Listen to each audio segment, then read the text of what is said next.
Mr. Speaker, I move that Parliament take note of the paper and debate be adjourned and made an order of the day for subsequent seating. The question is that the motion be agreed to. Those in favour say aye. Aye. Those against say no. No. Ayes have it. The Honourable Minister for Treasury. Mr. Speaker, pursuant to statute, I present the final budget outcome 2024. Mr. Speaker, I ask leave of Parliament to make a statement in connection with this report. Is leave granted? Aye. Minister, make your speech.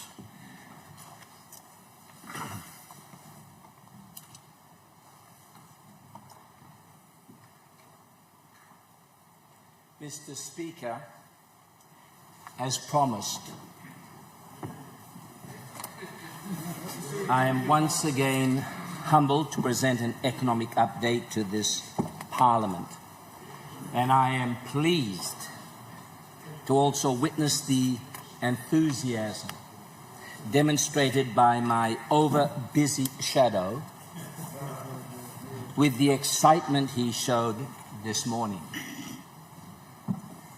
In addition to some good news for our struggling families, I will present key messages from the 2024 Final Budget Outcome Report, also known as FBO, and also touch on the 2025 budget implementation as promised.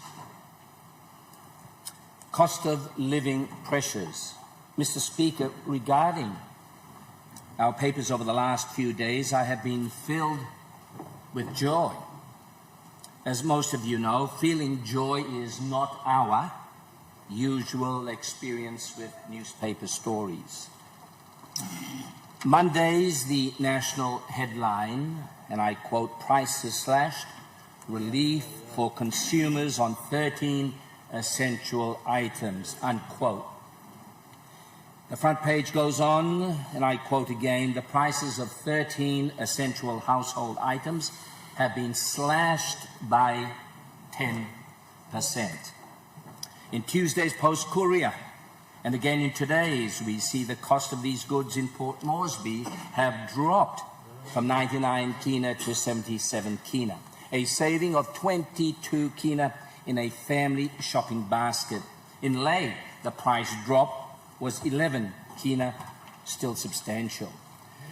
The response from readers also brought joy to most of us in this House, I'm sure.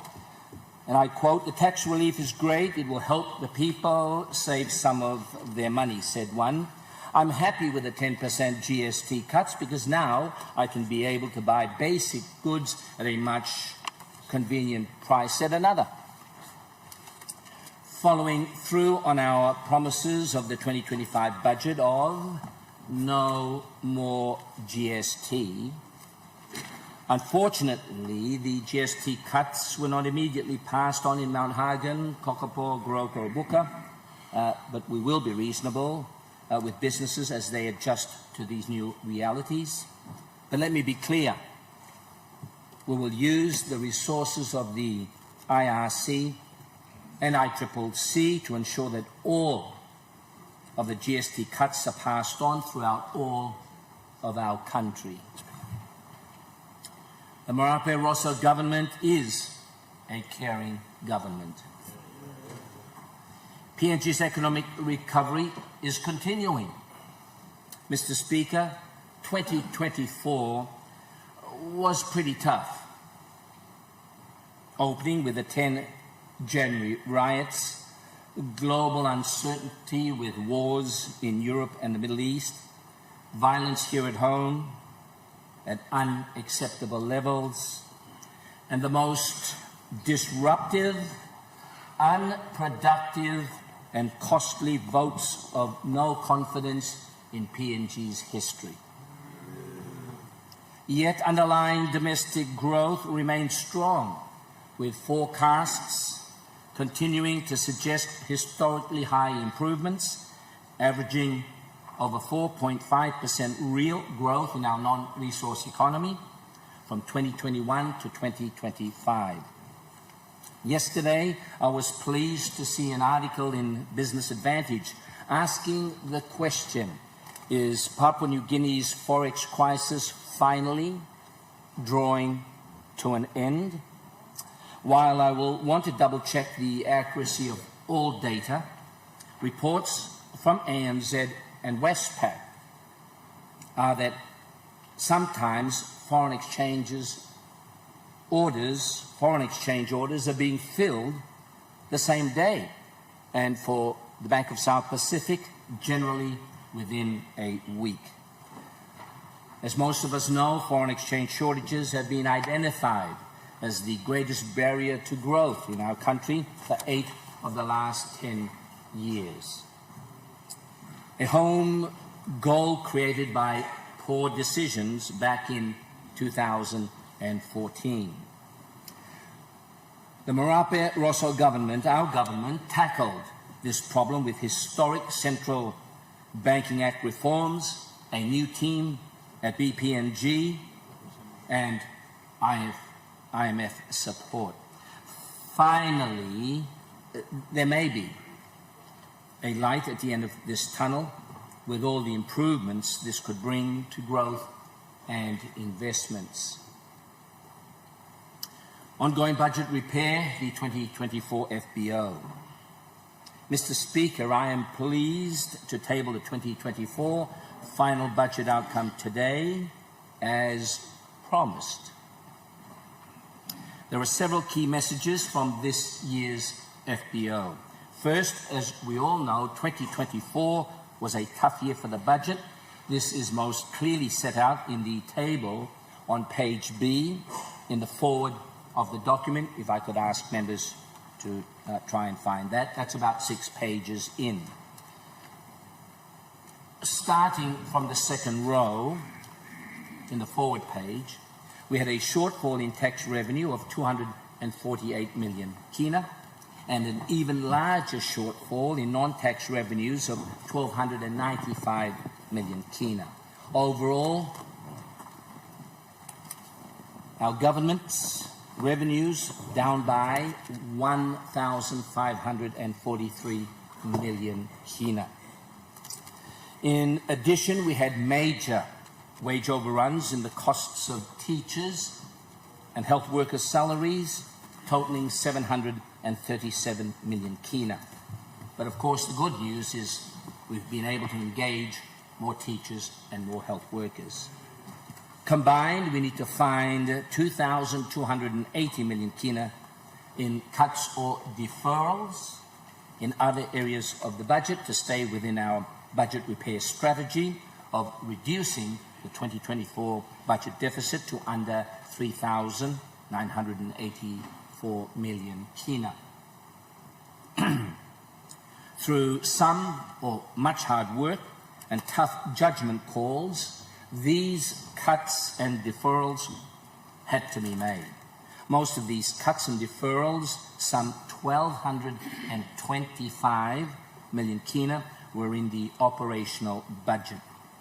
Cuts and deferrals were also required in our public investment program of 893 million kina, as well as the drawdown of concessional loans. The second message is that the Marape-Rosso Government kept to its 13-year budget repair plan.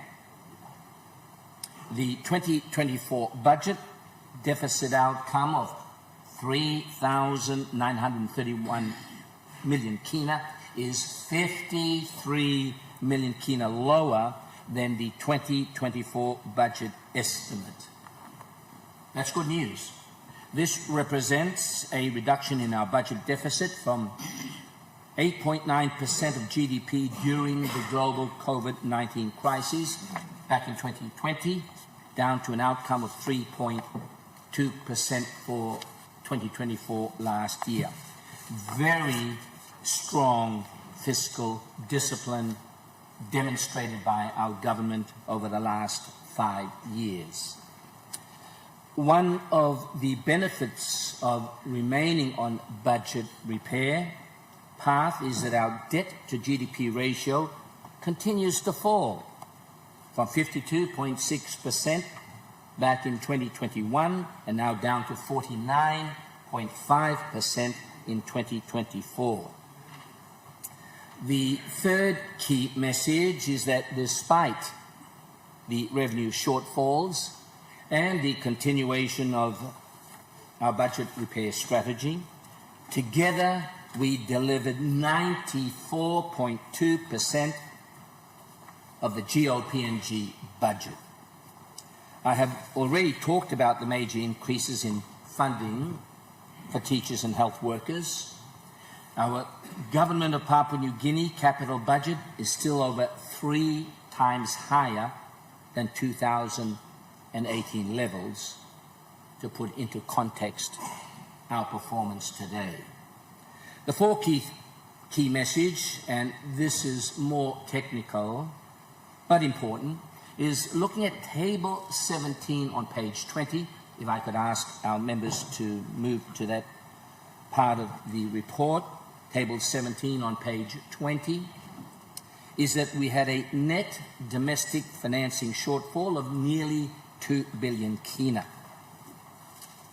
This is the gap between the 2,320 million budget estimate and the 231 million outcome. The tightening of monetary policy by the central bank, increasing interest rates, in the second half of 2024 had very major impacts on our domestic banks. I am pleased that they have been unwinding some of these pressures in last night's monetary policy statement. In response to this impending shortfall of 2 billion kina, which would have been devastating for our budget, we worked closely with our friends in Australia to replace 3/4 of this domestic financing with additional international financing of over 1.4 billion kina. And we thank Australia for this continued support, noting they are effectively allowing us to piggyback off their AAA credit rating at little cost to the Australian budget itself. The fifth key message is that this financing shortfall has led to a significant carryover of 2024 expenditures into 2025. This has required us to use some of our 2025 cash to finance reported 2024 expenditures as part of PNG's budget system. As of last week, there remained 300 million kina in 2024 checks still to be paid, and 252 million kina in 2024 provincial functional grants still to be paid. The final key message is that the FBO contains a lot of detailed information. In Parliament last week, I undertook to provide details on 2024 expenditures. So Part 3 of the FBO, starting on page 56, provides 35 pages of detailed information on the 2024 budget. Surprising for some, as we look at the very top line of this table on page 56, we see that provinces overall spent 105.4% of their revised budget. Indeed, if we compare the 2024 budget outcome of provincial expenditure at 6.3 billion kina, we see that there is some 900 million kina higher than the original budget of 5.4 billion kina. So even allowing for the 252 million kina in 2024 functional grants yet to be paid. Provinces overall spent well above their actual budget appropriations. And we are sure these provincial funds were well spent by our good governors and all of our good members of Parliament, weren't they? Overall, 2024 was a tough budget year, but not as tough for some as others, and this should be remembered in our parliamentary debates. 2025 budget implementation update. Mr. Speaker, I also undertook to provide more details on 2025 budget implementation. Attached to this statement, hopefully now in front of you, I have included 3 key tables. Appendix 1 deals with the operational budget, and Appendix 2 with the capital budget. These tables set out details on budget implementation. So as of 30th of May, we see total 2025 expenditures of 4,001 million kina in the operating budget and 816 million in the capital budget, where we need to work a lot harder. We then need to add 1,021 million in interest costs and 476 million in GST and bookmakers transfers to the province. So the total, as I had tabled in last Wednesday's explanation, is 6,314 million in expenditures this year. In addition, we have paid 2,606 million kina in outstanding 2024 expenditures. So after a slow start, cash is flowing. And as I mentioned last Wednesday, since the 1st of January this year, we've pumped 8,920 million kina cash into the PNG economy. But there remain revenue challenges for this year's, my colleagues, mainly from an unexpected drop in PNG LNG taxes of some 2 billion kina, and so we await MAIFO to see if we may need a 2025 supplementary budget. Until then, given the revenue news, some warrants will need to be held back.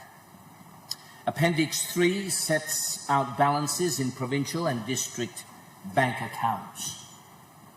These are split into various types of accounts to help provide clarity on cash flexibility at the subnational levels. There is significant balances of cash, of funds of over 3.1 billion kina held in our provinces and districts. In conclusion, Mr. Speaker, there is some good economic news this week. The costs of 13 essential household items have gone down, reflecting the Marape-Rosso Government's understanding of the cost of living pressures facing our families. There are signs of hope that foreign exchange availability is significantly improving, and we are possibly one step closer to kina convertibility. Despite a tough year in 2024 for revenues and financing, the 2024 FBO demonstrates 94% of the national government budget was delivered. Papua New Guinea remains on track with our budget repair plan. And finally, after a slow start, 2025 budget implementation is well underway. The Marape-Rosso Government, year after year, being responsive, being responsible, being reliable. I commend the 2024 FBO to the House.